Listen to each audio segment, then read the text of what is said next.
Olá, sejam muito bem-vindos e bem-vindas. Meu nome é Juliana Seidel, pode me chamar de Ju.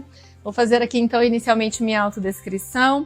Eu sou uma mulher branca, tenho cabelos e olhos castanhos, estou neste momento com óculos e com a camiseta preta belíssima da Rede Longevidade, que tem o símbolo do infinito colorido. Também estou aqui com um relógio, com óculos e com anéis e brincos de prata.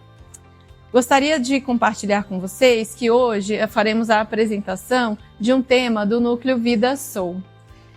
O tema relativo à autoestima e cuidado de si faz parte dos conteúdos desse núcleo, em que ele contempla uma visão holística integrada, em que a base do conhecimento sobre longevidade é o cuidado de si. O olhar para si é um passo fundamental para que as pessoas possam se conectar com seus valores e fazerem escolhas conscientes e coerentes com o que desejam. Dando início então ao tema da autoestima, é muito importante que a gente entenda inicialmente a diferença entre autoconceito, autoestima e autoeficácia, que são de fato, claro, conteúdos relacionados, né? A percepção e avaliação de si, mas que também cada um concentra um aspecto diferente, tá? Em primeiro lugar, é importante que você entenda o que é o autoconceito, né? Que significa a maneira como uma pessoa percebe e entende a si mesma em diferentes aspectos, né? Então, como eu me descrevo com relação às minhas características físicas, como eu fiz agora, né? Na autodescrição, minhas habilidades, minha personalidade, ou ainda a minha identidade cultural, ou os meus papéis sociais, familiares, profissionais, etc. Então, o autoconceito inclui a descrição de quem somos, certo? Em um segundo momento, a gente pode identificar, então, a autoestima, que seria a avaliação emocional, ou seja, como eu me sinto ao perceber o meu autoconceito, né? Quais são os afetos que surgem quando eu percebo, né, e me conscientizo do meu autoconceito. E aí é interessante porque a gente vê, por exemplo, que uma pessoa que tem muitos pensamentos negativos sobre si, né, aí uma autodepreciação, uma autocobrança muito elevados, podem também ter uma autoestima baixa. E isso vai interferir diretamente no próximo conceito que a gente vai explicar agora, que é a autoeficácia. Certo? E hoje também, já eu vou explicar para vocês a importância, né? O que a gente pode fazer para cultivar uma boa autoestima, para olhar para a nossa autoavaliação, né? Para o nosso autoconceito com mais compaixão, com mais amorosidade e afetos positivos, certo? Então, veja, a autoestima negativa, baixa, ela interfere na nossa autoeficácia, que significa a crença de uma pessoa de que ela será capaz de alcançar determinado objetivo, né? Então, a autoeficácia é bem específica. Eu posso ter uma autoeficácia alta, por exemplo, com relação à capacidade de construir uma família, de ser mãe, né, de gerenciar aí as atividades domésticas e familiares e educar um filho, né, por exemplo, e posso ter uma autoeficácia baixa com relação ao meu sonho de abrir a minha empresa, né, um sonho profissional e de carreira, ok? Então, mas o que acontece muitas vezes é que quando eu tenho, e aí é por isso também a importância do resgate, né, da história, quando eu faço um resgate da minha história e acolho, entendo o meu autoconceito, trabalho a minha autoestima, vai ser mais fácil também ter uma autoeficácia elevada, ou seja, acreditar que eu vou conseguir vivenciar, realizar os meus sonhos, tanto pessoais como profissionais.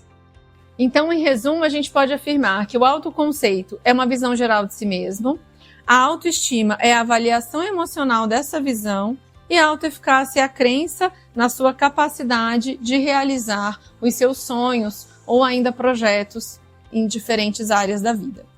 Agora, acho importante que a gente reflita um pouco sobre que maneiras eu posso, então, cultivar uma autoestima positiva, né?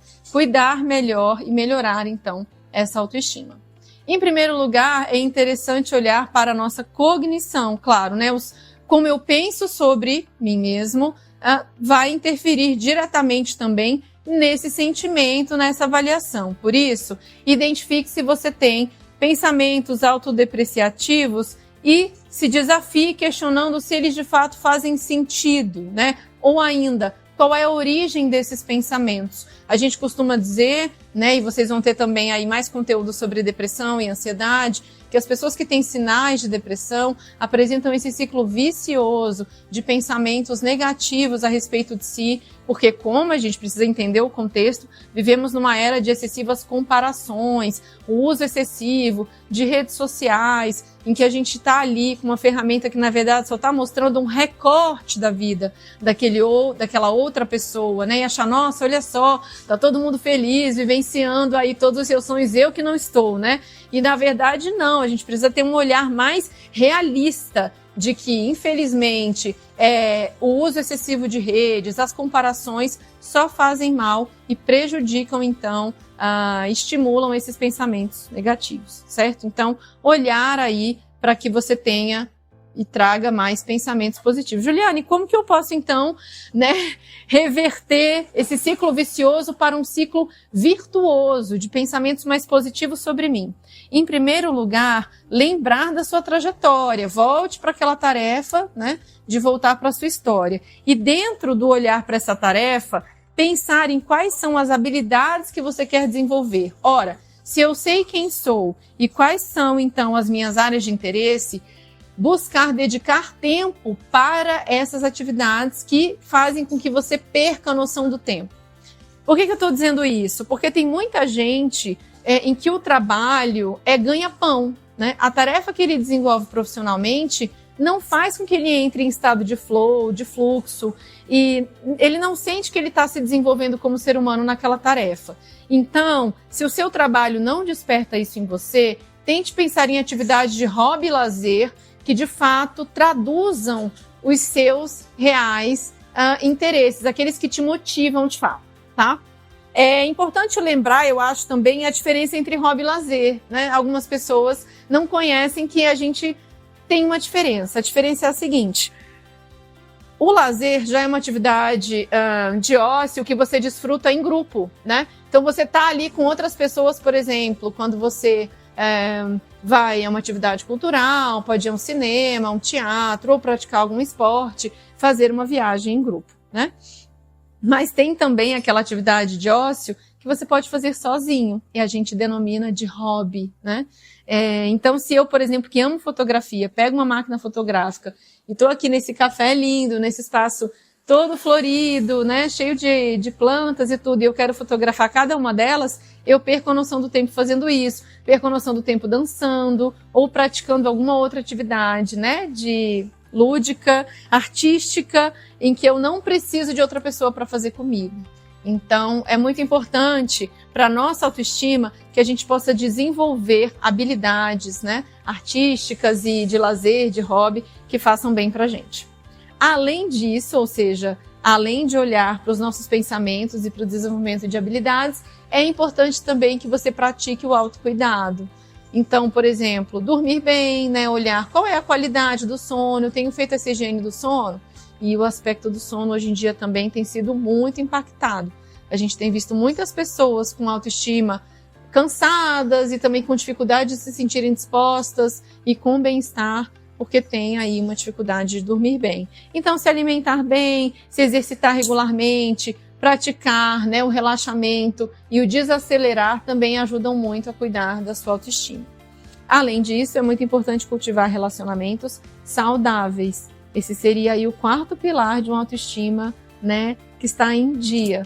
Se você percebe que tem pessoas na sua vida que são tóxicas, te colocam para baixo, só te cobram, te criticam e, enfim, não valorizam você, as suas qualidades, sua própria história, é hora de avaliar e focar naquelas relações positivas. Uma quinta também, digamos, prática muito importante para uma autoestima saudável é definir metas alcançáveis. Muitas vezes a gente tem um sonho e aí a gente se organiza para realizar, mas não consegue enquadrar na nossa rotina as tarefas, né, as atividades em prol daquela meta e daquele sonho, porque elas são muito, enfim, difíceis de acordo com as suas competências atuais. Então é muito importante que você reveja para que você possa, então, sentir e conquistar, né, cada uma dessas mini metas, dessas atividades que estão aí em prol do seu sonho de realização. E por fim, como eu já também trouxe no nosso outro vídeo, acho que é importante ser gentil com você mesmo, né? Mais uma vez, cultivar e praticar a gratidão. Então, trate-se com compaixão, com gentileza, e isso tudo, se você conseguir colocar um pouquinho de cada uma dessas atividades no seu dia a dia, você vai ver que naturalmente a gratidão ela vai vir, né? Então, só para fechar, o que eu acho importante dizer é: não fique só na espera de que esse pensamento positivo vai vir do nada, né? Que ele vai surgir sozinho. É preciso que você vá para a ação. É preciso que você melhore, como eu falei, os seus hábitos diários, que você experimente novas habilidades, pratique, compartilhe com as pessoas nessas relações saudáveis, e aí sim você vai conseguir sair de um ciclo vicioso de pensamento e de baixa autoestima para um ciclo mais realista e também amoroso e de compaixão em relação a você mesmo, tá bom? Então é isso, gente, muito importante que você cultive essa gentileza, né, em relação a você mesmo. A gente fala muito da gentileza em relação aos outros, mas muitas vezes a gente não se trata com a mesma compaixão e gentileza. Então espero que esse tema tenha despertado em você o desejo, a volição, a motivação de cuidar mais de si, já que é fundamental para a construção de uma vida com longevidade e bem-estar. Então é isso, até mais, até a próxima!